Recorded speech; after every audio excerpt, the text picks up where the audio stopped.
With Firmware 1.2, Canon introduced Blackframe Insertion. What does that mean, and doesn't it suggest the viewfinder will be less smooth? Let's look into that.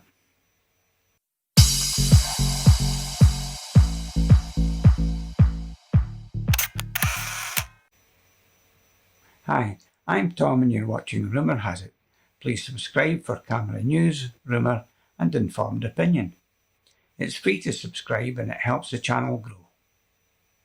It also allows free entry into the subscriber draw for an AC battery adapter, which is compatible with the latest Canon cameras. See the link below for full details on how to enter. With the move to electronic viewfinders, as used in mirrorless cameras, manufacturers are still playing catch-up to give you the best viewing experience.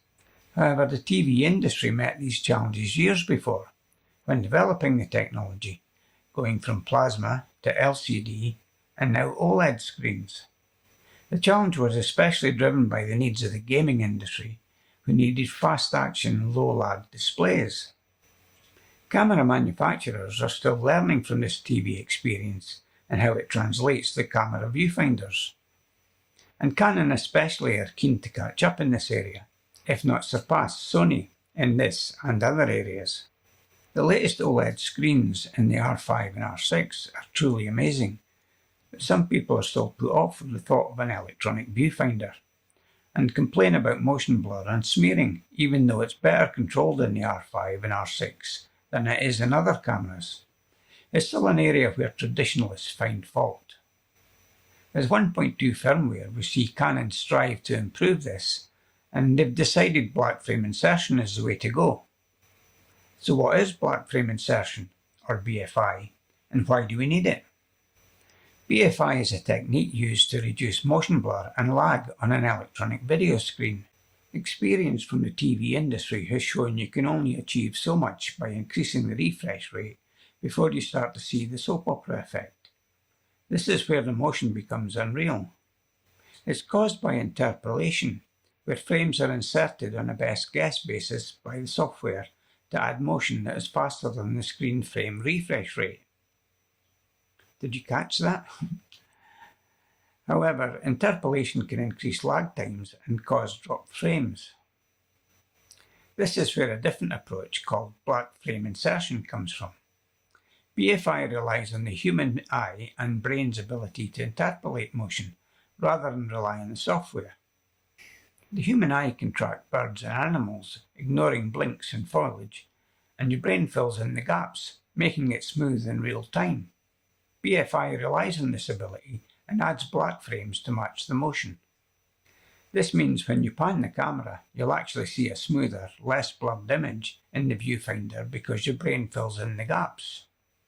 Here's a brief clip of video which explains this.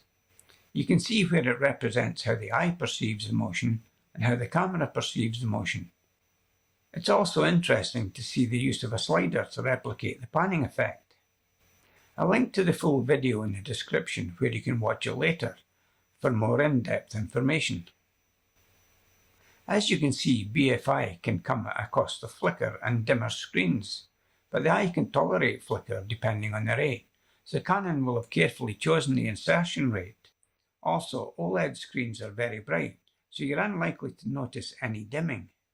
In fact, another feature added by 1.2 firmware allows for viewfinder dimming depending on ambient light, because people have been complaining it's too bright.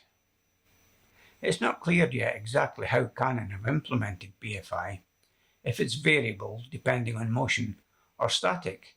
We might see further changes, especially if they get any negative feedback. Time will tell. Thanks for watching Rumour Has It. I hope you found this useful, and if you did, please click the subscribe button below, and for my part, I'll continue to bring you camera news, rumour and informed opinion. Hi, if you've been following my story, you know I've had problems with the laptop recently. Well, I ended up reformatting the hard disk and reinstalling all the software from scratch again. I've installed the bare minimum I need to perform the tasks that I normally do, and hopefully that's going to solve the problem going forward. and I'll get back to posting regular videos.